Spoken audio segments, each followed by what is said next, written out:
السلام عليكم ورحمة الله تعالى وبركاته، ومرحبا بكم في هذا الخبر الجديد. أولا ندعوكم الضغط على زر المشاركة ليصل إليكم كل جديد، والإعجاب إن أعجبكم الفيديو. أخنوش: هناك اتفاق على إنهاء نظام المتعاقدين.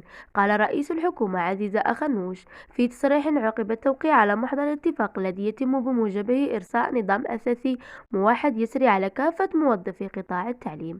إن هناك اتفاق على إنهاء نظام المتعاقدين والتوجه نحو نظام أساسي موحد يعوض النظام الأساسي الذي وضع قبل 20 سنة.